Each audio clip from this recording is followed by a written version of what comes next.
आप लोग मेरे साथ साथ में स्टेप बाय स्टेप आराम आराम से कुछ ऐसा एक्सपीरियंस करोगे जिसको सहज समाधि कहते हैं। उसी को निर्विकल्प समाधि भी कहते हैं। इस वर्ड को अच्छे से समझ लो। समाधि, धी मतलब बुद्धि, सम मतलब जहाँ पर बुद्धि के करने के लिए कुछ भी नहीं रह गया है। ध्यान से अगर ऑब्जर्व करोगे अपनी ब्रेन को तो आपकी बुद्धि हमेशा एक्टिवेटेड होती है और हर मोमेंट में कुछ ना कुछ जज करने की कोशिश कर रही होती है, कोई ना कोई डिसीजन लेने की कोशिश कर रही होती है, कुछ ना कुछ बोलने की कोशिश कर रही होती है, कुछ ना कुछ सोचने की कोशिश कर रही होती है। तो एक ऐसा पॉइंट आता है at the level of understanding जब बुद्धि के करने के लिए कुछ भी नहीं रह जाता है, कोई एफर्ट नहीं रह जाता है। उस चॉइसलेस स्टेट को बोलते हैं निर्विकल्प समाधि। सबसे पहले एक चीज समझनी जरूरी है कि जब हम इंक्वायर करते हैं हु एम आई, तो कुछ चीजें हैं जिसके बिना भी आप एग्जिस्ट कर सकते हो और कुछ चीजें हैं जिसके बिना आप एग्जिस्ट नहीं कर सकते। फॉर एग्जाम्पल, ये जो हमने कपड़े पहने हुए हैं इसको हम बदल सकते हैं, तो इसका मतलब हम इसके बिना भी एग्जिस्ट कर सकते हैं। इसका मतलब क्या हुआ कि we are not the clothes that we are wearing. ये स्पेक्स को हम बदल सकते हैं, इसके बिना भी एग्जिस्ट कर सकते हैं, तो वी आर नॉट दिस। जो भी आपके पास में ऑब्जेक्ट्स हैं, आपका घर है, गाड़ी है, पैसा है, बैंक बैलेंस है, जॉब है, बिजनेस है, उसके बिना भी आप एग्जिस्ट कर सकते हो। हाँ, वो एग्जिस्टेंस इतनी कंफर्टेबल नहीं होगी बट एग्जिस्ट कर सकते हो, तो वो आप नहीं हो। अब इसका मतलब ये नहीं है जो लोग समझते हैं कि इस सब में कुछ नहीं पड़ा है तो सब छोड़ दो। जब पास्ट में ऐसी बातें कुछ लोगों ने करी, ऋषि मुनियों ने, तो बहुत सारे लोगों ने इसका मतलब क्या निकाला कि संसार में कुछ नहीं पड़ा है, सब मोह माया है, रिलेशनशिप में कुछ नहीं पड़ा है, सब बेकार है, तो सब छोड़ दो।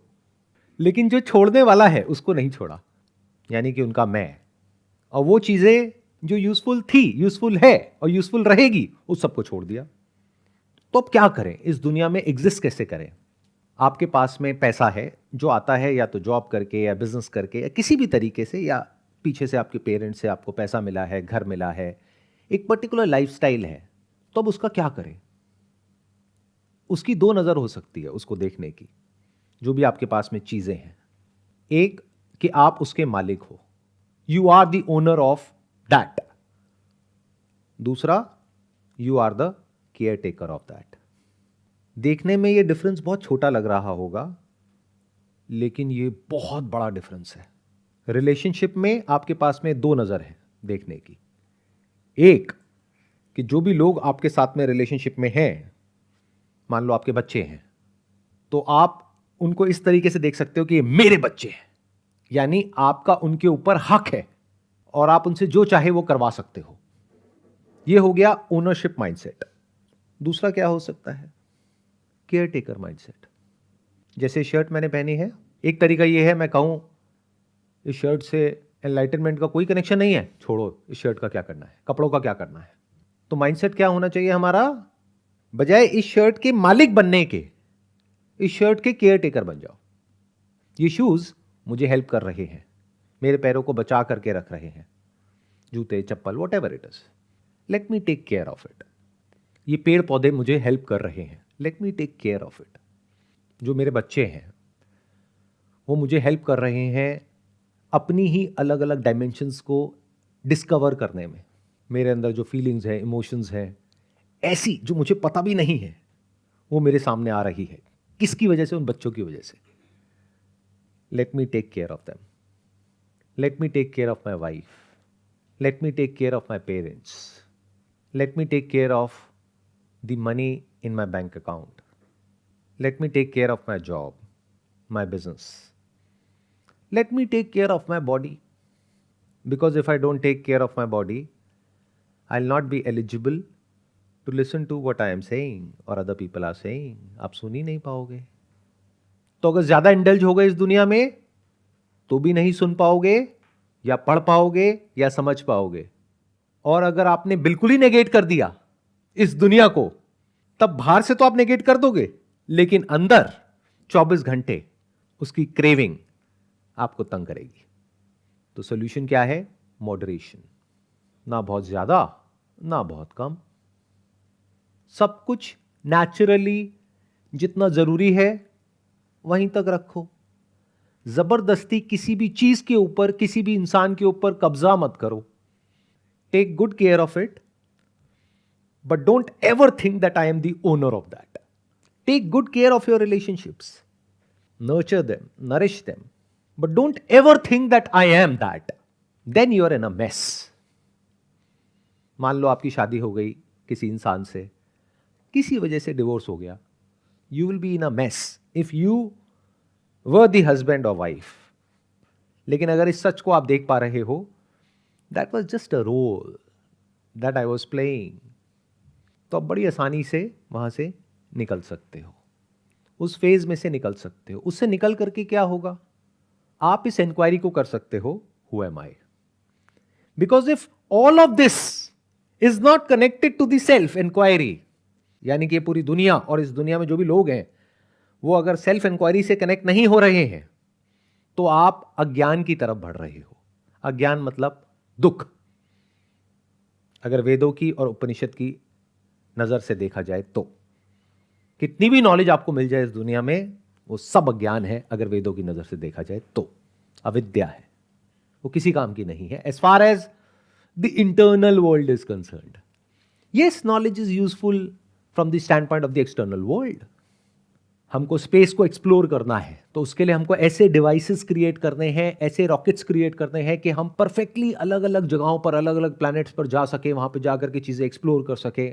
बहुत ही प्रिसिशन चाहिए वहां पर, बहुत परफेक्शन चाहिए। तो knowledge is useful as far as our survival is concerned and comfort is concerned, but don't ever think that is connected to happiness.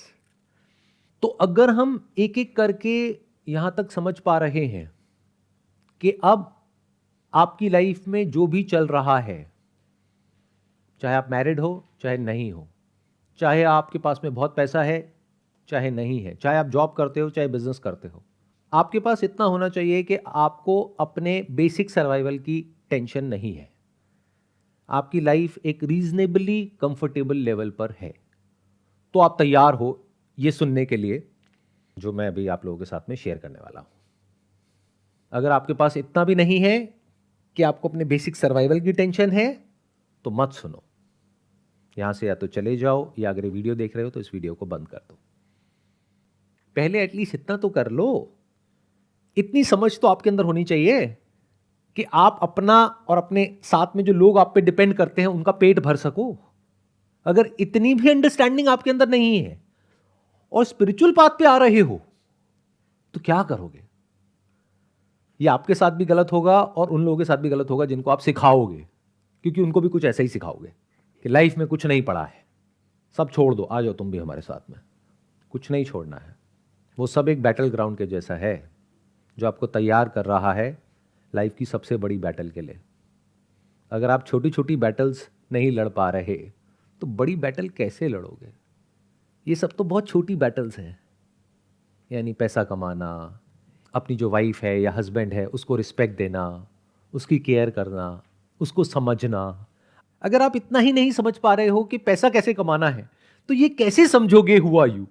ये समझने के लिए तो you need to have such a mind जो सीधा देख सके, घुमा फिरा करके नहीं, जो जैसा है उसको वैसा देख सके, जिस माइंड में मैनिपुलेशन नाम की कोई चीज ना हो, जो कभी किसी को डिसीव ना करता हो, ना खुद को ना किसी और को। तो ये सच्चाई का पाथ है, सत्य का पाथ है। इस पे चलने के लिए you need to be absolutely straightforward. जो है जैसा है उसको वैसा ही देख लेना है।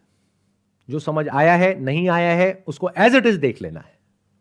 तो as far as this world is concerned, तो आपकी बुद्धि को उस सब का जवाब मिल गया है अगर आपने ध्यान से सुना है तो। एक वर्ड में कहा जाए तो वो क्या है? मॉडरेशन। कुछ भी नहीं छोड़ना है, कुछ भी नहीं पकड़ना है।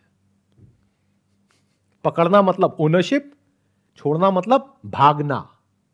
तो इन दोनों के बीच में, यानी ये ओनरशिप के और भागने के बीच में एक सिंपल सा रास्ता है जहां पर एफर्ट ना के बराबर है। वो क्या है कि जो आपका बेसिक नेचर है, मान लो आपका जो बेसिक नेचर है उसके हिसाब से जॉब आपके लिए सूटेबल है, बिजनेस नहीं है तो जॉब करो ना। किसने कहा है कि बिजनेस करना है? मतलब जो काम मिनिमम एफर्ट के साथ में हो सकता है उसमें अननेसेसरी एफर्ट क्यों पुट करना है? इतनी समझदारी आपके अंदर होनी चाहिए। बजाय औरों को देख करके अपने आसपास में उनके जैसा बनने के चक्कर में अगर आप फंसे हुए हो तो अभी आप एलिजिबल नहीं हो नेक्स्ट स्टेप पे जाने के लिए, यानी कि ये सुनने के लिए जो मैं बोल रहा हूं या जो भी स्क्रिप्चर्स में लिखा हुआ है। क्यों? क्योंकि अभी आपको ये गलतफहमी है कि मेरे पास में कम है, उसके पास में ज्यादा है, अगर मेरे पास में ज्यादा आ गया तो पता नहीं क्या हो जाएगा। तो आप इतना तक नहीं देख पा रहे कि उसकी लाइफ में ऐसा कुछ भी नहीं है जो आपकी लाइफ से अलग हो। Fundamentally superficially yes there is a difference. आपके पास में छोटी गाड़ी है, उसके पास में बड़ी गाड़ी है। आपके पास में छोटा घर है, उसके पास में बड़ा घर है। बट क्या माइंड के अंदर झांक करके देखोगे तो जो आपके थॉट्स हैं, फीलिंग्स है, इमोशंस है, उसमें और उसके जो थॉट्स हैं, फीलिंग्स है, इमोशंस है, उसमें कोई फर्क है? It is not similar, it is same. You need to have such an intelligence कि आप इस सच को देख सको। नहीं तो आपके अंदर एक गलत फहमी बनी रहेगी कि मेरे जो आइडल है वो कोई भी हो सकता है या कोई भी हो सकती है, कि उसके पास में कुछ ऐसा है जो मेरे पास में नहीं है। और आप हमेशा मरते दम तक इस रेस में भागते रहोगे। कोई इंसान है चीजों के पीछे भाग रहा है, कोई इंसान है लोगों के पीछे भाग रहा है, कोई इंसान है जो चीजों के पीछे भागा लेकिन उसको चीजें नहीं मिली, लोगों के पीछे भागा लेकिन लोग नहीं मिले, चाहे कमी उसमें थी या सामने वाले में थी। तो उसने क्या सोचा, यहां पे कुछ नहीं पड़ा है। अब वो कहां भाग रहा है? सो कॉल्ड स्पिरिचुअल वर्ल्ड में। इस दुनिया में मुझे रिस्पेक्ट नहीं मिली, शायद यहां मिल जाए। तो ये एक नई रेस शुरू हो जाती है। सुख चाहिए था, खुशियां चाहिए थी इस दुनिया में, नहीं मिली, अब कहां मिलेगी? स्पिरिचुअल वर्ल्ड में मिलेगी। कैसे मिलेगी? मेडिटेशन करके मिलेगी। कैसे मिलेगी? ये करके मिलेगी, ये बन के मिलेगी। कैसा बनना है? उनके जैसा। कौन? वो जो यहां पर बैठे हैं, उनमें कुछ खास है और मुझ में नहीं है। अगर कोई ऐसा कह रहा है तो वो आपको बेवकूफ बना रहा है। जो भी यहां पर बैठा है और जो वहां पर बैठे हैं उनमें कोई फर्क नहीं है। As far as body is concerned, as far as mind is concerned. Mind मतलब क्या? Feelings, emotions. बॉडी मतलब क्या? जो हमारे 5 सेंसेस हैं, जिस तरीके से वो ऑपरेट करते हैं, नो डिफरेंस। अपने हाथ पे कुछ गरम लगाओ, उनके हाथ पे लगाओ, सेम रिएक्शन आएगा। जिन चीज़ों को आपने पकड़ा हुआ है, जो आपके बिलीफ्स हैं, उसको क्वेश्चन करो, या उनके बिलीफ्स हैं उसको क्वेश्चन करो, दोनों तरफ एग्रेशन नजर आएगा। कभी करके देख लेना। तो क्या फर्क है? बॉडी के लेवल पे, माइंड के लेवल पे कोई फर्क नहीं है। हो सकता है कि अंडरस्टैंडिंग के लेवल पे कुछ फर्क है, लेकिन मैं अब एक बात कहूंगा, अगर इस बात को ध्यान से सुना, ध्यान से समझा, तो आप लोगों के जितने भी मिसकंसेप्शंस हैं अपने आइडल्स से रिलेटेड, ये जो भी स्पिरिचुअलिटी से रिलेटेड आपके माइंड में कॉन्सेप्ट्स बने हुए हैं, फॉर एग्जाम्पल एनलाइटनमेंट का नाम सुन करके आपके माइंड में गौतम बुद्ध की इमेज आती है और उससे रिलेटेड बहुत सारे आपके प्री कंसीव नोशंस हैं, वो सब टूट जाएंगे अगले 1 मिनट के अंदर अंदर, अगर मेरी इस बात को ध्यान से सुन लिया तो। मैंने अभी क्या कहा? बॉडी के लेवल पे कोई फर्क नहीं है, माइंड के लेवल पे कोई फर्क नहीं है, समझ के लेवल पर फर्क है। बट समझ के लेवल पे जो फर्क होता है उसकी वजह से जरूरी नहीं है कि माइंड के लेवल पे और बॉडी के लेवल पे भी फर्क आए। ध्यान से सुनना। एक डॉक्टर है जो कैंसर को क्योर करता है, उसको पता है स्मोकिंग की वजह से कैंसर होता है। वो ऐसे पेशेंट्स को सुबह से रात तक ट्रीट कर रहा है, उसको थियोरेटिकली सब कुछ पता है, उसकी आंखों के सामने है कि इसकी वजह से कितना दर्द होता है, लेकिन वो खुद सिगरेट पीता है। एक बच्चा जो 15-16 साल का है वो सिगरेट पी रहा है, समझ आता है, क्योंकि उसको पता ही नहीं है कि इसकी वजह से क्या होने वाला है अगले 10 साल बाद, 20 साल बाद। बट उस डॉक्टर को थियोरेटिकली भी सब कुछ पता है जो उसने 5-10 साल में सीखा। प्रैक्टिकली भी सब कुछ उसके सामने है, उसको यह भी पता है कि इस बीमारी से ज्यादा पेनफुल इस बीमारी का इलाज है, उसको यह भी पता है कि ये करने से ये बीमारी होने की पॉसिबिलिटी क्या है, फिर भी वो एक चेन स्मोकर है। तो जैसा हम समझते हैं कि अगर कोई इंसान एनलाइटेंड है तो वो बॉडी के लेवल पे, माइंड के लेवल पे आपसे अलग है, तो ये आपकी गलत फहमी है। वो इंसान इस कॉन्सेप्ट को बेच रहा है आप लोगों को, क्योंकि जब तक वो ये बेचेगा नहीं और आप ये खरीदोगे नहीं, तब तक वो नहीं हो पाएगा जो वो इंसान चाहता है। क्या ऐसा हो सकता है कि बॉडी के लेवल पे आप में और किसी भी ऐसे इंसान में जो कह रहा है कि आप में और उनमें कोई फर्क है, क्या वो फर्क एक्चुअल में हो सकता है, या ये सिर्फ एक इमेज है जिसको क्रिएट किया जा रहा है आप लोगों के माइंड में और आपको डिल्यूड किया जा रहा है? तो थोड़ा सा संभल करके, ये जो रास्ता है, यहाँ पर 99.99% लोग ऐसे मिलेंगे आपको जिनको आपसे मतलब नहीं है, जिनका खुद का कोई ना कोई एजेंडा है, खुद की कोई ना कोई चाह है जिसको वो पूरा करने में लगे हुए हैं। तो अगर आप यहाँ तक मेरे साथ साथ में चल पा रहे हो, यानी कि हमें कॉमन ग्राउंड पे आ गए हैं कि आपको मेरे जैसा नहीं बनना है, मेरे को आपके जैसा नहीं बनना है, आपको किसी के जैसा नहीं बनना है, आपको कुछ नहीं करना है, कुछ नहीं पकड़ना है, कुछ नहीं छोड़ना है, तब करने के लिए क्या रह गया है? कौन आपको बताएगा कि आपके काम को आपको ढंग से कैसे करना है? कोई और बता सकता है?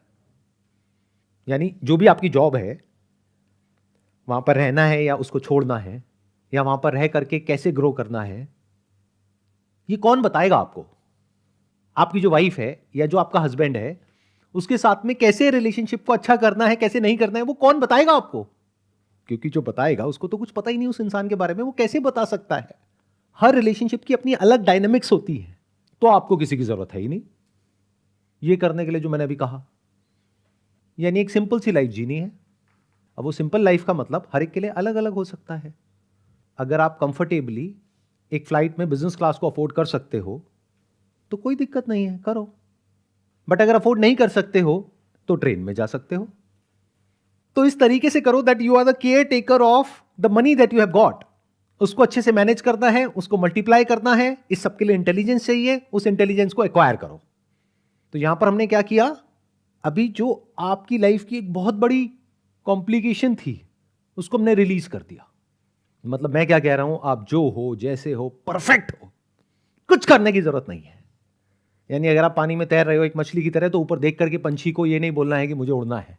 यही आपकी प्रॉब्लम्स की सारी जड़ है। आई होप यहां तक हम साथ साथ में चल पा रहे हैं।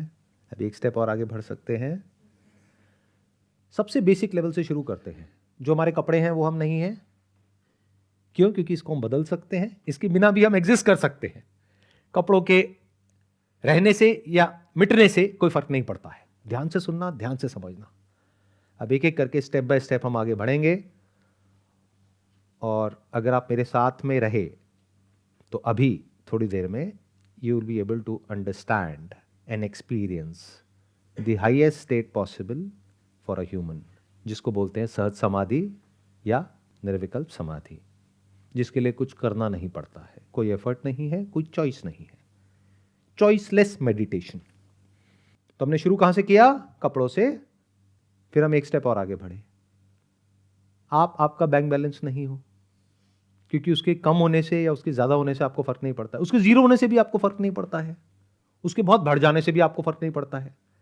ऐसा नहीं होता ना कि बैंक बैलेंस बढ़ जाता है तो आप बढ़ जाते हो।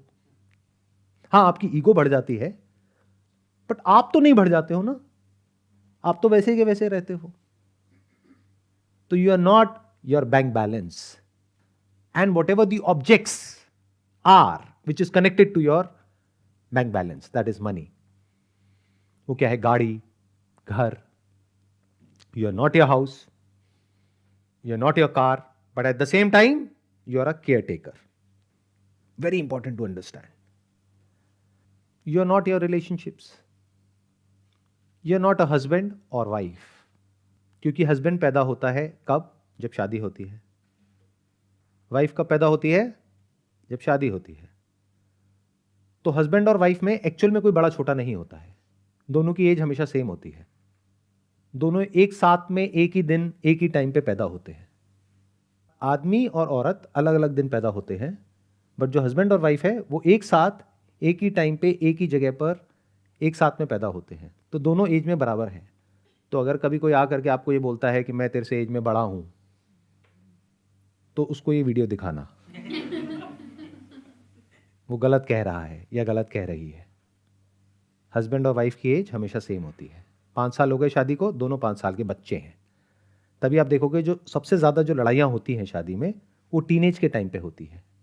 फिर एक स्टेज ऐसी आ जाती है जब वो दोनों मैच्योर हो जाते हैं, फिर फ़र्क ही नहीं पड़ता है, कुछ भी बोलते रहो। तो जब मैं कह रहा हूँ कि आप हस्बैंड नहीं हो, वाइफ नहीं हो, क्यों कह रहा हूँ? क्योंकि अगर आपका डिवोर्स हो जाता है तो वो हस्बैंड कहाँ चला जाता है, वाइफ कहाँ चली जाती है। और मान लो डिवोर्स के बाद में कहीं और किसी और से शादी हो जाती है, तो now you are husband number 2 या वाइफ नंबर 2। ये बातें सुनने में छोटी लग रही हैं, बट अभी हम जैसे से आगे बढ़ेंगे आपको इसकी सिग्निफिकेंस समझ आएगी। क्योंकि अगर ये नहीं समझ आ पा रहा है, ये बहुत बेसिक लेवल की बातें हैं, तो आगे जो मैं बोलने वाला हूं वो नहीं समझ आएगा। ये क्लियर है? You are not a husband और अ वाइफ और any of the roles that you are playing, that is an employee. अगर आप बोलते हो मैं एक एम्प्लॉई हूं, मैं अगला क्वेश्चन आपसे ये पूछूंगा, employee of what? You are working in which company? आप कहोगे इस कंपनी में। रिलेशनल हो गया तो रिलेटिव हो गया, बट अगर उस कंपनी को आपने बदल दिया या अपना कुछ खुद शुरू कर दिया, तो एम्प्लॉई कहां गया? वो कहीं था ही नहीं। That was just a name given to the role that you were playing. जैसे स्टेज के ऊपर जो प्लेज होते हैं या मूवीज में हम देखते हैं कि वो लोग अलग अलग कैरेक्टर्स को प्ले करते हैं, तो एक रोल है जिसको आप प्ले कर रहे हो। तो आप आपके सारे रोल से लिबरेट हो गए, जितने भी लेबल्स आपके ऊपर लगे हुए हैं उस सब से लिबरेट हो गए। तो जब इस बाहर की दुनिया में जो भी रोल्स आप प्ले कर रहे हो in relation to a person और अ सिचुएशन और एन ऑब्जेक्ट, इन सारे रोल्स को आप अपने से अलग करके देख सकते हो और आप कह सकते हो कि ये रोल्स को कभी भी बदला जा सकता है, ये बदलते ही रहते हैं, इसलिए मैं ये नहीं हूं। तो आप अगले स्टेप पे जाने के लिए तैयार हो। अब अगला स्टेप आता है ये बॉडी। इसको इंक्वायर करते हैं, are you your body? Are you your gender? आज साइंस ने इतनी तरक्की कर ली है कि जेंडर को बदला जा सकता है। मेल को फीमेल बनाया जा सकता है, फीमेल को मेल बनाया जा सकता है। ये बात अगर मैं आज से हजारों साल पहले किसी के साथ में करता तो उसको समझ नहीं आती, ये कैसे हो सकता है। आज तो हो रहा है। तो you are not your gender because it can be changed, as simple as that. That which you can change, that which is in time, that is not you. अगर कुछ ऐसा है इस दुनिया में जिसके बिना भी आप एग्जिस्ट कर सकते हो, वो आप नहीं हो। और अगर कुछ ऐसा है जिसके बिना आप एग्जिस्ट नहीं कर सकते हो, वो ही आप हो। स्क्रिप्चर्स उसके बारे में बात करते हैं। तो यहां पर एक बहुत बड़ा कॉन्ट्रडिक्शन आ जाता है। स्क्रिप्चर में कुछ और लिखा होता है, उसको हम इंटरप्रेट करते हैं अपने तरीके से। हमारा तरीका क्या है लाइफ को देखने का? मैं ये हूं। क्वेश्चन करो ये क्या है। अभी हमने जेंडर को क्वेश्चन किया, अब हम क्वेश्चन करते हैं 5 सेंसेस को। You are not your nose, you are not your sense of smell, उसको बदला जा सकता है। ऑपरेशन करो, सेंस ऑफ स्मेल गायब। ऑपरेशन करो, सेंस ऑफ स्मेल को बढ़ाया जा सकता है, कम किया जा सकता है, उसमें चेंजेस किए जा सकते हैं। बाहर की दुनिया में समझ आ गया कि जो भी आपके लेबल्स हैं वो बाहर की चीजों से कैसे कनेक्टेड है। Husband is connected to wife, तो ये क्या हो गया? रिलेटिव हो गया। If you say I am rich, that is connected to what? Money. कल पैसा नहीं है तो यू आर पुअर, फिर पैसा आ गया तो रिच। तो ये सब क्या हो गया? रिलेटिव हो गया। अब ध्यान से सुनना, ध्यान से समझना। अब हम थोड़ा आगे जा रहे हैं। हमने सांस ली, उसमें खुशबू आई या बदबू आई। तो एक है स्मेल, एक है एक्ट ऑफ स्मेलिंग, एक है स्मेलर। हम एक एक करके आगे बढ़ेंगे। 5 जो सेंसेस हैं, वो जो हमारे 5 तत्व हैं जिसको पंचभूत कहते हैं, धरती जल अग्नि वायु आकाश, उसके कॉरस्पॉन्डिंग 5 सेंसेस हैं। तो हम एक एक सेंसेस को इंक्वायर करते चलेंगे, आगे बढ़ते चलेंगे, उसके बाद मन, बुद्धि, चित्त, अहंकार की तरफ जाएंगे। तो यहां तक तो हमने देख लिया कि ये हस्बैंड मिथ्या है, सत्य नहीं है, सत्य आदमी है। अमीर मिथ्या है, आदमी या औरत सत्य है।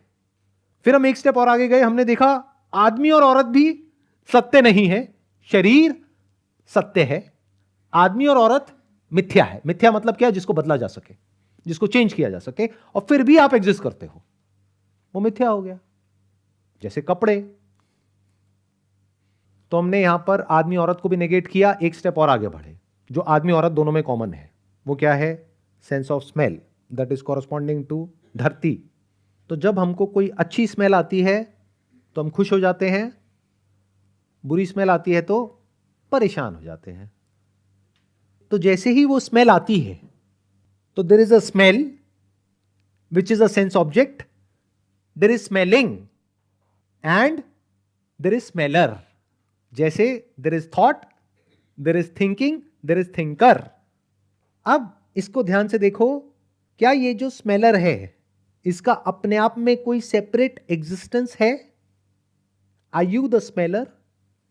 जैसे हमने हस्बैंड वाइफ के केस में देखा, अमीर गरीब के केस में देखा, जेंडर के केस में देखा, अब स्मेल के केस में देखो, आर यू द स्मेलर? अगर स्मेल तो आए बट उसको कोई इंटरप्रेट ना करे कि ये अच्छी है बुरी है, तो क्या कोई स्मेलर है? तो जो सब्जेक्ट है और ऑब्जेक्ट है उसमें कोई सेपरेशन नहीं है। ये सेपरेशन कब पैदा होता है? जब थॉट बीच में इंटरफेयर करता है। थॉट उस स्मेल को आइडेंटिफाई करता है, आइडेंटिफाई करके उसको कैटेगराइज किया जाता है, उस पर ठप्पा लगाया जाता है कि ये गुलाब की स्मेल है यानी कि अच्छी है, ये इसकी स्मेल है यानी कि बुरी है। So this smeller is nothing but a thought जो मेमोरी पे टिका हुआ है। मेमोरी को हटा दो, देयर इज नो स्मेलर। जैसे एक हॉस्पिटल है जहां पर 4 न्यूबॉर्न बेबीज हैं, वहां पर हमने एक स्मेल को पुश किया जो खुशबू है, और एक तरफ से पुश किया जो बदबू है। जैसे ही उस खुशबू को हमने वहां पर छोड़ा, वो जो 4 न्यूबॉर्न बेबीज हैं उनका कोई रिएक्शन नहीं आया। स्मेल है, और अगर ब्रेथ चल रही है तो स्मेलिंग भी है, but there is no smeller, there is no thinker. वो अभी पैदा ही नहीं हुआ है। This is a state of pure consciousness, जहां पर जो सब्जेक्ट है और ऑब्जेक्ट है उसमें कोई सेपरेशन नहीं है। प्लस एक और भी पॉइंट है यहां पर बहुत बड़ा, कि जो सेंस ऑफ स्मेल है इसको भी कंट्रोल किया जा सकता है, इसको भी चेंज किया जा सकता है, उसके बाद भी आप एग्जिस्ट करते हो in relation to your other senses. तो जिसके बिना भी आप एग्जिस्ट कर सकते हो तो वो आप नहीं हो, तो you are not your sense of smell. क्या इसका मतलब यह है कि हम नाक को काट करके फेंक दे कहीं? We have to take good care of that, but we are not that. दोनों में बड़ा फर्क है। जैसे आपकी गाड़ी है जो आपको हेल्प करती है एक जगह से दूसरी जगह पर जाने के लिए, और अब आप कह रहे हो कि ये गाड़ी मैं हूं। अभी हमारी ये हालत है अगर बॉडी के एग्जाम्पल से समझा जाए तो। दूसरा है कि नहीं नहीं, मैं ये गाड़ी तो नहीं हूं लेकिन ये गाड़ी मेरी है। तीसरा हो सकता है जिसकी मैं बात कर रहा हूं, कि ना मैं ये गाड़ी हूं ना मेरी ये गाड़ी है, लेकिन ये मुझे हेल्प कर रही है, तो I will take care of that. I am a caretaker. ऐसे ही you are not your sense of smell. क्यों? क्योंकि जब सेंस ऑफ स्मेल नहीं भी होता है तब भी आप होते हो। ऐसा तो नहीं है ना 24 घंटे आपको सूंघते रहना पड़ेगा तभी आप एग्जिस्ट कर पाओगे।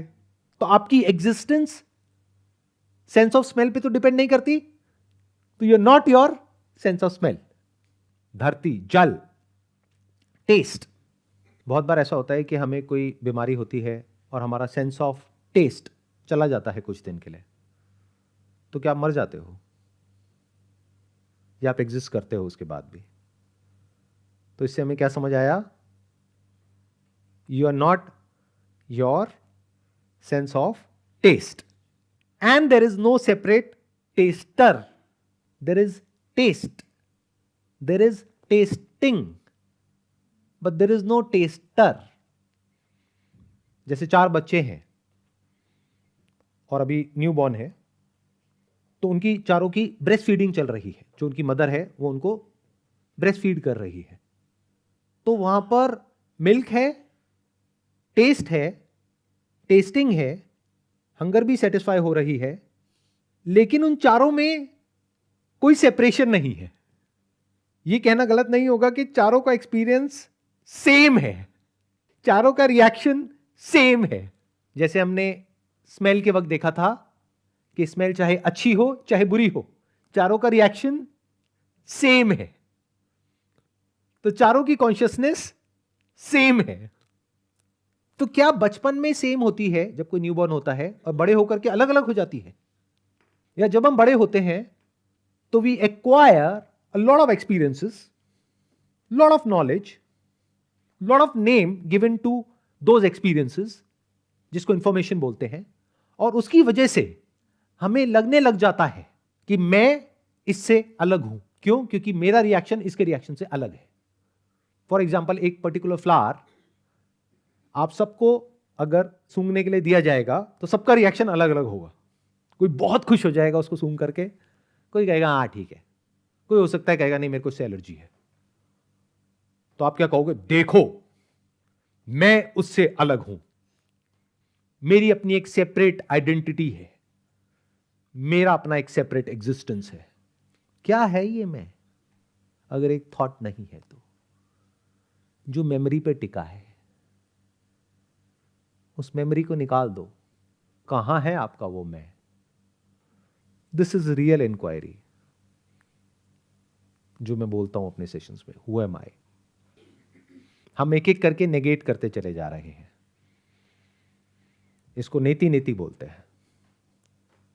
ये नहीं, ये नहीं, ये नहीं, ये नहीं। आगे एक ऐसा पॉइंट आएगा जहां पर जाकर के आप चाहो भी तो उसको नेगेट नहीं कर सकते। धरती, जल, अग्नि, यानी कि sense of sight. There is seen, there is seeing and seer. आंखों से जो भी कुछ दिखता है, अच्छा या बुरा, क्या उससे आंखों को कोई फर्क पड़ता है? ध्यान से सुनना, ध्यान से समझना। अगर आंखों से आपने कुछ बहुत अच्छा देख लिया, कोई बहुत ही अच्छा नजारा है, तो क्या उससे आपकी आंखें अच्छी हो जाती हैं? कुछ बहुत बुरा देख लिया तो क्या आंखें खराब हो जाती हैं? तो eyes are just like mirror, जिसको कोई फर्क नहीं पड़ता कि उसके ऊपर किसकी रिफ्लेक्शन है। तो सीन क्या है? ऑब्जेक्ट जो इल्यूमिन किससे हो रहा है? लाइट से। लाइट ना हो तो चाहे आंख खुली रखो चाहे बंद रखो, कुछ नहीं दिखता है। बट आप कह सकते हो कुछ नहीं दिखता है इन रिलेशन टू जो आपने पास्ट में देखा। जब आप कहते हो आंख खोल करके या आंख बंद करके कि मुझे कुछ नहीं दिख रहा है, ये वही इंसान बोल सकता है जिसने पास्ट में कभी कुछ देखा हो। उसको याद करके आप बोल रहे हो कि मुझे अभी कुछ नहीं दिख रहा है, अभी यहां पर लाइट नहीं है। You are talking about the absence of an object which is illumined by light, or the absence of light, in relation to the prior experience of the presence of light or objects illumined by light. Without that experience, without that memory, you cannot talk about the absence. जब आप silence के बारे में बात करते हो तो what you are doing is कि आपने साउंड की मेमोरी को याद किया कि अच्छा साउंड मतलब ऐसा, तो ऐसा कुछ नहीं है तो अभी साइलेंस है। तो सीन क्या है?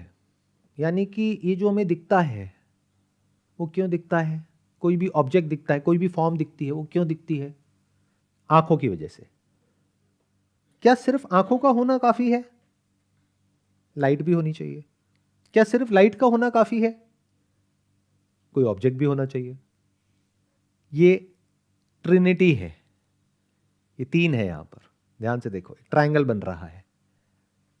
लाइट तो हो, आंखें तो हो, बट कोई फॉर्म ना हो जहां से कि लाइट रिफ्लेक्ट कर सके या रिफ्रैक्ट कर सके, तो लाइट नहीं दिखती है। लाइट होती है लेकिन लाइट दिखती नहीं है। आंखें खुली होती हैं लेकिन कुछ दिखता नहीं है। तो कुछ भी दिखने के लिए एक फॉर्म होनी चाहिए, जिस फॉर्म के थ्रू या तो लाइट पास हो या जिस पर टकरा करके वो लाइट हम तक आए, तब कुछ दिखता है। यानी कि हम सीन को क्वेश्चन नहीं कर सकते, बट ये हमें समझ आ रहा है कि scene is relative. We can only talk about the scene in relation to light as well as eyes. आंखें जो कि एक ऐसा इंस्ट्रूमेंट है जो एक पर्टिकुलर वेवलेंथ को देख सकती है, उस वेवलेंथ के बाहर नहीं देख सकती, यानी अल्ट्रावायलेट को और इंफ्रारेड को नहीं देख सकती आंखें. तो ये क्या हो गया? रिलेटिव हो गया. But you are not your eyes if I am saying that. उसका प्रूफ क्या है? कि आप वो जो आंखें नहीं देख सकती, यानी इंफ्रारेड और अल्ट्रावायलेट, उसको भी आज की डेट में आप साइंटिफिकली देख सकते हो. तो आंखों की जो लिमिटेशन है उसके बियॉन्ड आप चले गए, उसको आप ट्रांसेंड कर गए थ्रू एन इंस्ट्रूमेंट. उसको भी आपने कैप्चर कर लिया, उसको भी अपने एक्सपीरियंस में ले आए. That means you are not just your eyes. You should take care of your eyes, but you are not your eyes. Eyes की पावर को बढ़ाया भी जा सकता है और कम भी किया जा सकता है. ये चश्मा यही तो कर रहा है. आगे माइक्रोस्कोप लगा दो, टेलीस्कोप लगा दो, या और तरह के इंस्ट्रूमेंट्स लगा दो. तो जो लिमिटेशन है वो आंखों की है, आपकी नहीं है. You superimpose the limitation of the sense object और the object on yourself, which is an error. यानी ये जो आपकी बॉडी है इसकी अपनी कुछ लिमिटेशंस हैं. तो अगर आप ये कहते हो कि ये बॉडी की लिमिटेशंस है, वहां तक तो ठीक है. बॉडी खूबसूरत है, बॉडी बदसूरत है, वहां तक तो ठीक है. मैं खूबसूरत हूं, मैं बदसूरत हूं, गड़बड़ हो गई. अब आपका सुख और आपका दुख किससे कनेक्ट हो गया? बॉडी से, जिसको बड़े आसानी से बदला जा सकता है अगर बदलना जरूरी लग रहा है तो. इसलिए नहीं कि सोसाइटी ने एक पर्टिकुलर तरह की कंडीशनिंग हम सबकी कर दी है कि अच्छी बॉडी का मतलब ये. जानवरों में तो ऐसा नहीं होता है. जानवरों में तो फिटनेस की डेफिनेशन बहुत अलग है. मैंने ऐसे कोई जानवर नहीं देखे जिनके एब्स बने हुए हों, 8 pack 6 pack. I have never seen such an animal. और वो फिट होते हैं, कोई बीमारी नहीं है, कोई डॉक्टर तक नहीं है उनके पास में. तो ये जो आंखों की लिमिटेशन है उसको हम अपनी लिमिटेशन समझ बैठते हैं. तो आंखों के होने या ना होने से लाइफ की जो यूजफुलनेस है उसमें तो फर्क पड़ेगा, आपके वे ऑफ लिविंग में फर्क पड़ेगा, लेकिन आपके ऊपर फर्क नहीं पड़ेगा. यानी कि जो आप एक्चुअल में हो उसके ऊपर कोई फर्क नहीं पड़ेगा. इन अदर वर्ड्स, आंखों के मर जाने से आप नहीं मरोगे. ये हम अपने आसपास में देख सकते हैं. और अगर आंखें खराब हैं, वापस से आंखें आ गई, तो ऐसा नहीं है कि आप पैदा हो गए. हाँ, ये कह सकते हैं कि आई साइट आ गई. साइट नहीं आई है, साइट तो पहले भी थी. वो साइट जिसको कॉन्शियसनेस बोलते हैं, जो कानों के थ्रू साउंड को परसीव कर रही थी. आंखों में प्रॉब्लम थी, आप में प्रॉब्लम नहीं थी. अब एक स्टेप और आगे बढ़ते हैं. वायु, यानी कि जो सेंसेशंस होती हैं, कुछ टच होता है तो हमको पता लगता है, कुछ गर्म टच होता है तो पता लगता है, कुछ ठंडा टच होता है तो पता लगता है. ये ब्रेथ है, ये हमें फील होती है. और बॉडी में कई तरह की सेंसेशंस होती हैं जिसके बारे में हमको पता लगता है. कई तरह की मेडिटेशन प्रैक्टिसेस हैं जो ब्रेथ से लिंक्ड हैं.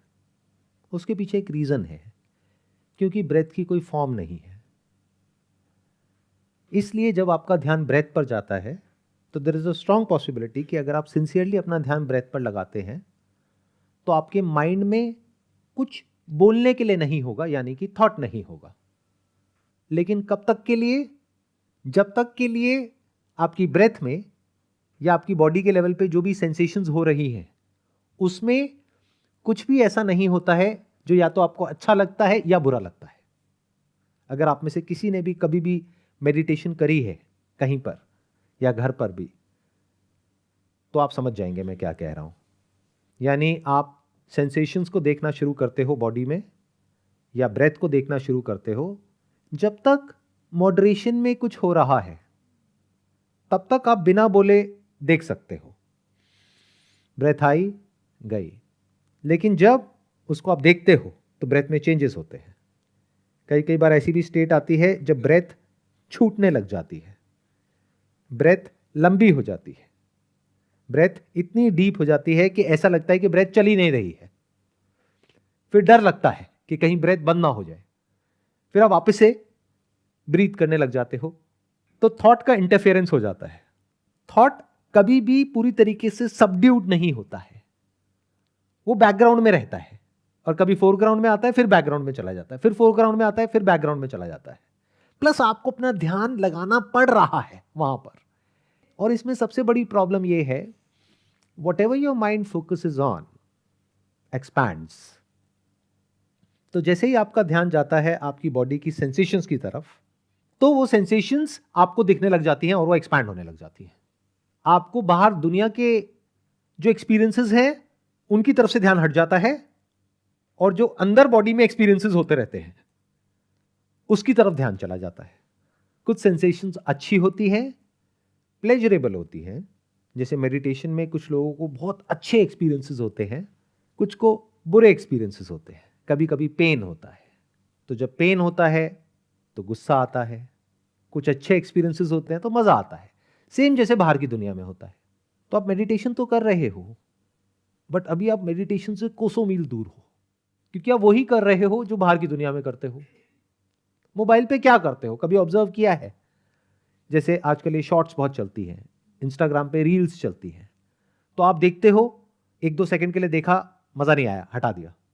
देखा 10 सेकंड के लिए, मजा आया, पूरा 30 सेकंड तक देखा, और देख के अंदर केमिकल रिलीज हुआ, मतलब कुछ मजा आया। तो अब आप क्रेव कर रहे हो वापस से उस तरह की सेंसेशन के लिए, ताकि वापस से वो प्लेजर मिले। आपको लगा नहीं, यहां पे कुछ नहीं है, फटाफट से आगे, फिर आगे, फिर आगे, फिर आगे, फिर आगे, फिर एकदम से देखा, अरे यार ये तो बेकार हो गया। अब आपके अंदर क्रेविंग और बढ़ गई और अच्छे एक्सपीरियंस की। जैसे प्यास जितनी ज्यादा होती है उतना ही पानी में ज्यादा मजा आता है, भूख जितनी ज्यादा होती है खाने में उतना ही ज्यादा मजा आता है, खाना अच्छा नहीं होता तब भी मजा आता है। तो ये आर्टिफिशियल इंटेलिजेंस क्या कर रही है पीछे से, मोबाइल फोन में अगर आप देखोगे तो आपको प्लेजर देती है एक लेवल पे, उसके बाद में थोड़ा सा आपको पेन देती है, यानी उसका ऑपोजिट आपको दिखाती है, तो वो क्रेविंग और बढ़ जाती है। अब आप लॉजिकली सोचोगे तो आप कहोगे वो ऐसा क्यों कर रहे हैं, नॉन स्टॉप प्लेजर क्यों नहीं दे रहे। अगर आप साइकोलॉजिकली समझोगे कि अगर आपके अंदर भूख नहीं होगी तो खाने में मजा नहीं आएगा, तो एडिक्शन नहीं होगा। तो इस तरीके से आपको एडिक्ट बना दिया जाता है कि आपको समझ भी नहीं आता है। ऐसे ही लोग मेडिटेशन के एडिक्ट हो जाते हैं।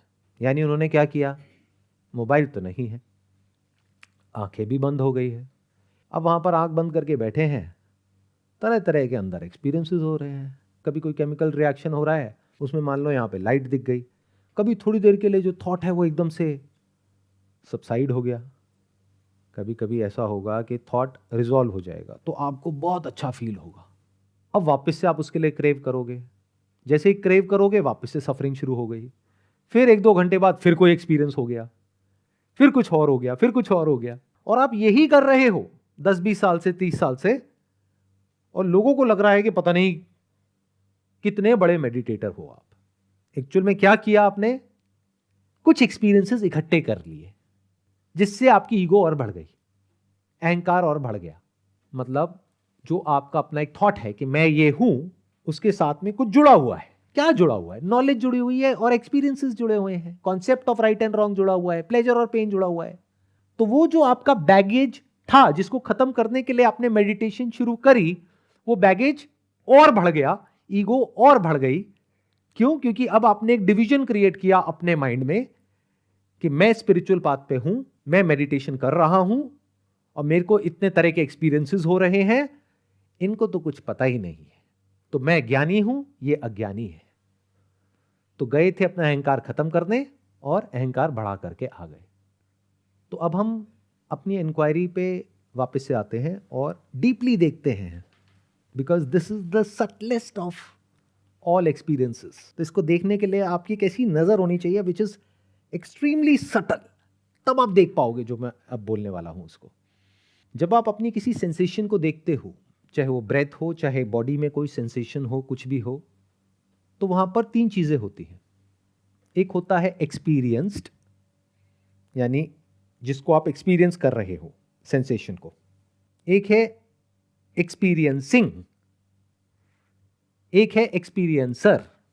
ये बहुत आगे की इंक्वायरी है, आराम से ठंडे दिमाग से स्टेप बाय स्टेप चलना, तब आप देख पाओगे इस सच को। इसको 3 कैटेगरीज में डिवाइड कर सकते हैं। आपको एक एक्सपीरियंस हुआ, लेकिन उस एक्सपीरियंस की वजह से बायोलॉजिकली या साइकोलॉजिकली कोई रिएक्शन नहीं आया, तो क्या हुआ? यहां पर अभी हजारों तरह की साउंड्स हैं, उन सब में से आप मेरी साउंड सुन रहे हो, बाकी साउंड्स का क्या हुआ? अगर उन साउंड्स को आपने सुना ही नहीं तो लिसनर कहां है? तो वहां पर कोई भी सेपरेशन नहीं होता है, जैसा गहरी नींद में होता है या छोटे बच्चों के केस में होता है। बहुत तरह की आवाजें आती हैं, चली जाती हैं, बच्चों की तरफ से कोई रिएक्शन नहीं आता है, बट एकदम से कोई तेज आवाज हो जाए बच्चे के कान के पास में, तो बच्चे का एकदम से रिएक्शन आएगा। This is not psychological, this is biological. तो अब देखते हैं मैं कब पैदा होता है और कैसे पैदा होता है। जैसे मैंने एग्जाम्पल दिया उस बच्चे का कि उसके पास से कुछ ऐसी साउंड हो जहां से कोई रिएक्शन ट्रिगर ना हो बायोलॉजिकली, तो साउंड का होना या ना होना बराबर। लेकिन अगर वो साउंड ऐसी है जिसकी वजह से कोई पॉजिटिव या नेगेटिव आउटकम जुड़ा हुआ है, तो रिएक्शन आ जाएगा। जैसे बच्चे को भूख है, अब उसको अपनी मां की आवाज सुनाई दी, तो एक पॉजिटिव रिएक्शन आएगा उस बच्चे की तरफ से।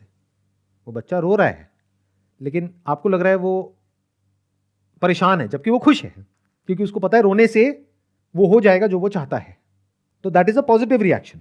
बट दूसरी तरफ से कोई आवाज है जो उसको डिस्टर्ब करती है, जिसके साथ में कोई आउटकम रिलेटेड नहीं है, लेकिन बायोलॉजिकली एक रिस्पॉन्स आ रहा है कि एकदम से तेज एक आवाज हुई, उस आवाज की वजह से पूरी की पूरी जो हमारी बॉडी है वो डिस्टर्ब हुई, उसको एक डेंजर फील हुआ। जैसे आप अपनी छत पे ले जा करके एक छोटा सा कोई बम फोड़ दो, तो आसपास में जो कबूतर होंगे वो सब उड़ जाएंगे। तो ये क्या है? Biological response. वो सोच करके नहीं कर रहे हैं, इमीडिएट हो रहा है, इंस्टेंटली हो रहा है। तो यहां पर भी ध्यान से सुनना, एक्सपीरियंसर, एक्सपीरियंसिंग और एक्सपीरियंस्ड में कोई गैप नहीं है। In fact there is no experiencer. एक सेंसेशन हुई, एक सेंस ऑब्जेक्ट का परसेप्शन हुआ, इमीडिएट रिएक्शन आया, वो रिएक्शन जो आना चाहिए बायोलॉजिकल। तो जो लोग इसको कंट्रोल करने में लगे हैं उन्हें क्या कहोगे? वो अपना टाइम खराब कर रहे हैं। बहुत सारे लोग यहीं फंसे हैं। यानी जो बायोलॉजिकली आपकी बॉडी के लेवल पे होता है, उससे रिलेटेड कुछ कॉन्सेप्ट्स मैं आप लोगों के माइंड में प्लांट कर दूं कि ये जो हो रहा है ये नहीं होना चाहिए, जो सबकी बॉडी में हो रहा है, इंसानों में भी हो रहा है, जानवरों में भी हो रहा है। और मैं कहूं जब ये आप कंट्रोल कर लोगे तो फिर आत्मज्ञान की बातें होंगी, तब एनलाइटनमेंट की बातें होंगी। तो क्या ये कभी कंट्रोल हो पाएगा? कभी भी नहीं। तो क्या कभी कोई एनलाइटनमेंट या कुछ आगे की चीज या कभी कोई ऊंची बात कभी हो पाएगी? कभी भी नहीं। यानी कुछ भी ऐसा जो आपके बेसिक नेचर से अलग है, ऐसा कोई कॉन्सेप्ट आप लोगों के माइंड में प्लांट कर दिया और आपको बोल दिया कि इसमें कोई कमी है, अब आप वहीं उलझे हुए हो और आपके अंदर इतना इंफीरियरिटी कॉम्प्लेक्स है कि आप आगे बढ़ ही नहीं पा रहे हो। फॉर एग्जाम्पल, आप नॉनवेज खाते हो, तो मैंने आप लोगों के माइंड में आकर के पहले एक कॉन्सेप्ट प्लांट कर दिया कि पहले नॉनवेज को छोड़ो, वेज खाओ, फिर बात करेंगे। अभी नॉनवेज खाने का जो पूरा का पूरा आपका जो स्ट्रक्चर है वो कितने सालों में बना है? 20-30 साल में, 40 साल में। 2 दिन में छोड़ दोगे? अब मैं ये नहीं कह रहा नॉनवेज खाना ठीक है या सही है, इस एग्जाम्पल को एक स्टेप और भी आगे बढ़ा सकते हैं। सिगरेट पीना गलत है, ठीक है, अब मैं आपको बोल दूं सिगरेट पीना गलत होता है, आप पी रहे हो 20 साल से, पहले उसको छोड़ो फिर आगे बात करेंगे। कब तक के लिए अटक गए? हमेशा के लिए। तो ये जो बायोलॉजी है इसको अच्छे से समझ लो। अगर नहीं समझोगे तो स्पिरिचुअल पाथ पे कभी आगे नहीं बढ़ पाओगे। This biological response is not a problem. अगर ये समझ गए हो तो हम अगले स्टेप पे जा सकते हैं, क्योंकि वहां पर कोई एक्सपीरियंसर होता ही नहीं है। इमीडिएट एक्सपीरियंस होता है, इमीडिएट रिएक्शन आता है। जैसे if there is a danger in your life, real danger, not perceived danger. जैसे अगर आप कहीं जंगल में जा रहे हो और एकदम से सामने से शेर आया, तो वहां पर इमीडिएट रिएक्शन होगा। वहां पर कोई टाइम इंटरवल नहीं होगा, कोई चॉइस नहीं होगी क्या बैठ करके सोचो कि मैं क्या करूं और क्या नहीं। जो होना होगा इमीडिएट होगा, बेस्ड अपॉन योर कंडीशनिंग। या तो आप भागोगे या लड़ोगे, फाइट और फ्लाइट, इमीडिएट। तो ये प्रॉब्लम है ही नहीं। तो इसको सोल्यूशन क्यों निकालने में लगे हुए हो? और एक स्टेप आगे बढ़ो ना। कोई सेंस ऑब्जेक्ट से आपका कांटेक्ट हुआ, आपका मतलब किसका? आपकी ब्रेन का, उसके बारे में आपको पता लगा, लेकिन कोई बायोलॉजिकल रिस्पॉन्स नहीं आया है वहां पर एक साइकोलॉजिकल रिस्पॉन्स आया है। तो यहां पर एक एक्सपीरियंसर पैदा हो गया है जो या तो उस एक्सपीरियंस को कंटिन्यू रखना चाहता है क्योंकि उसमें प्लेजर है, या उससे पीछा छुड़ाना चाहता है क्योंकि उसमें पेन है। अब जब मैं यहां पर प्लेजर और पेन की बात कर रहा हूं तो दो तरह का प्लेजर है और पेन है। एक है बायोलॉजिकल, एक है साइकोलॉजिकल। जैसे भूख लगती है, हम कुछ खाते हैं तो प्लेजर होता है, कुछ गर्म लगता है तो पेन होता है। इन अदर वर्ड्स, यहां पर एक टच हुआ और आपको उस टच के बारे में पता लगा, जिसके बेस पर अंदर आपने कुछ बोला। यहां तक कोई दिक्कत नहीं है, because it is just for name सेक, आप उसको आइडेंटिफाई कर रहे हो। बट ये होने के बाद में, आइडेंटिफाई होने के बाद में क्या होता है? मुझे ये टच फील हुआ, मैंने ये देखा, मैंने ये सुना। अब ये जो मैंने सुना उसके अकॉर्डिंग मुझे ये करना है।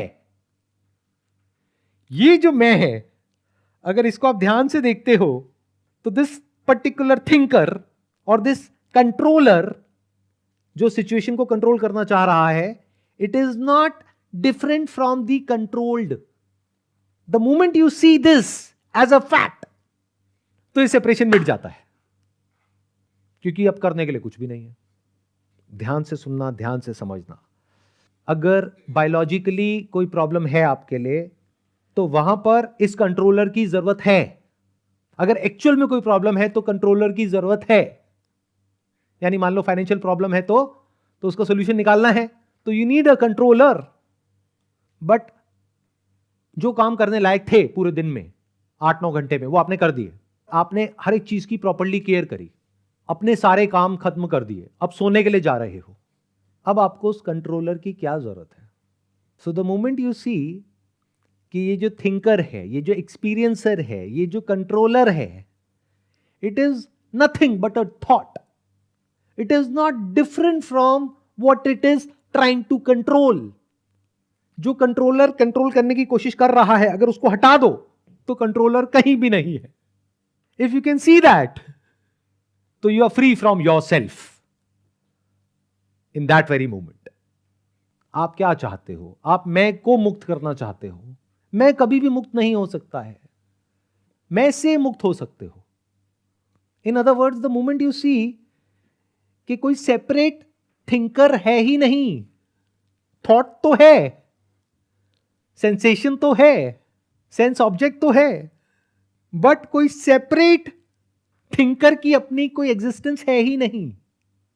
लेकिन अगर एक क्वेश्चनिंग आप मेरे साथ साथ में कर सकते हो तो क्या होता है?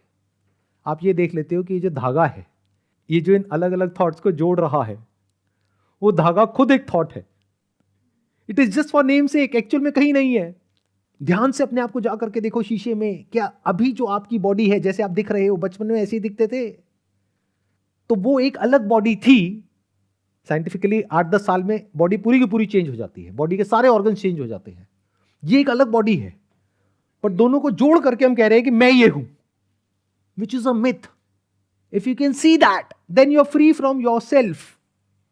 आपका जो कॉन्सेप्ट ऑफ सेल्फ है, ये डिसॉल्व हो गया, खत्म। कहां है? ढूंढो इसको।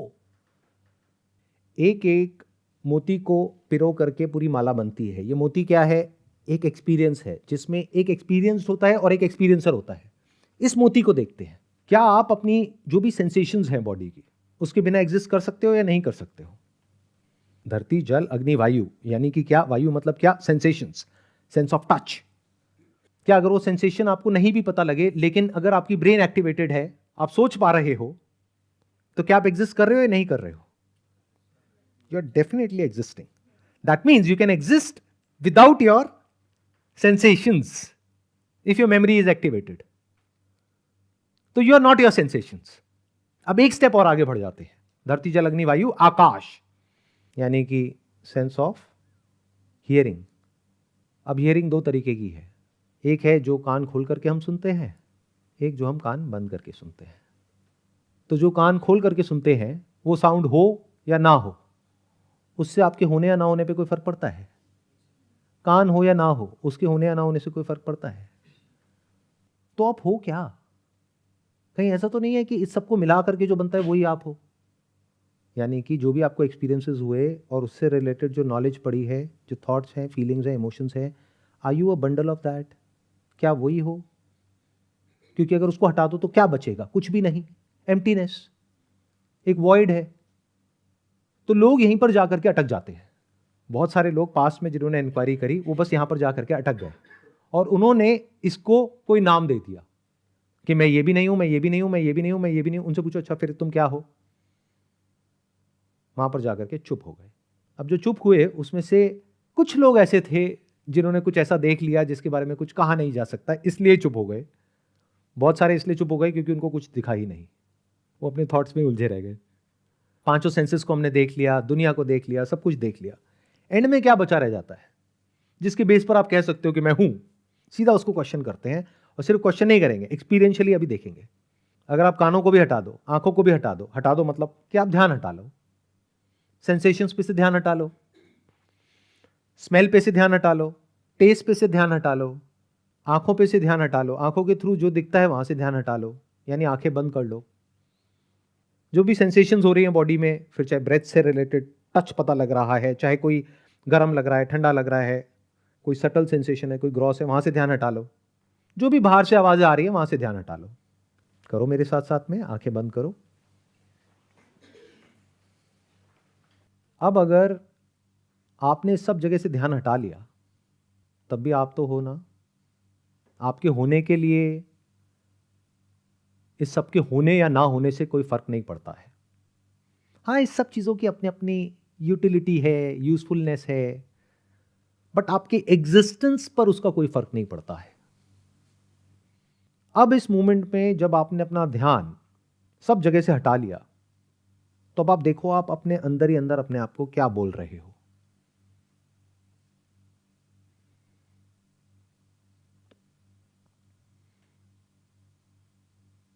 अगर आप मेरे साथ यहां तक आ चुके हो तो बोलती बंद हो चुकी है। आप अभी इस मोमेंट में अपने आप को कुछ भी नहीं बोल रहे हो, यानी कि कुछ भी नहीं सोच रहे हो। You are in a thoughtless state. तो अभी आप सब साउंड ऑफ साइलेंस को एक्सपीरियंस कर रहे हो। ध्यान से अगर अपनी ब्रेन को ऑब्जर्व करोगे तो इसको सुनने में भी एफर्ट है, कोशिश है। इस एफर्ट को भी छोड़ दो, इसको सहज समाधि कहते हैं। अगर अभी आपने ये देख लिया है कि चाहे आप इसको सुनो या ना सुनो, ये तो है ही। और सिर्फ वो नहीं है जिसको आप सुन रहे हो, यानी कि experienced. Experiencing is also spontaneous. इस स्टेट में कोई डिफरेंस नहीं है सुनने वाले में और जिसको सुना जा रहा है उसमें। इसके बीच में कोई गैप नहीं है, यानी सुनने वाले के बीच में और जिसको सुना जा रहा है उसके बीच में कोई डिवीजन नहीं है। अब आप वापस से एफर्ट करो इसको सुनने का या ना सुनने का। ये जो एफर्ट है ये अहंकार है या ईगो, जो आपको लगता है कि मैं ये हूं, बट इस मैं की अपनी कोई एग्जिस्टेंस नहीं है। आपके चाहने या ना चाहने से कुछ नहीं होने वाला यहां पर। आप चाहे चाहो या ना चाहो, सुनना चल रहा है। आपके चाहने या ना चाहने से साउंड ऑफ साइलेंस के होने या ना होने पर कोई फर्क नहीं पड़ता है। दिस इज प्योर कॉन्शियसनेस, जहां पर लिसनिंग तो है लेकिन लिसनर नहीं है, जहां पर सब्जेक्ट और ऑब्जेक्ट में कोई डिवीजन नहीं है, कोई सेपरेशन नहीं है। ये स्टेट आपकी और मेरी या हमारी अलग अलग नहीं है। इस जगह पर कोई मैं और तू नहीं है, कोई आत्मा और परमात्मा नहीं है, पास्ट प्रेजेंट फ्यूचर उसमें भी कोई फर्क नहीं है, किसी भी तरह की कोई स्पेस नहीं है इन दोनों के बीच में। इस जगह पर आपका जो भी एफर्ट है वो किसी काम का नहीं है। इसीलिए इसको एफर्टलेस समाधि बोलते हैं। यहां पर आपके पास में कोई चॉइस नहीं है, ना आपके करने से कुछ फर्क पड़ने वाला है, ना करने से, ये तो है ही, और आप भी हो ही, बिना किसी एफर्ट के। इसको बोलते हैं निर्विकल्प समाधि, सहज समाधि।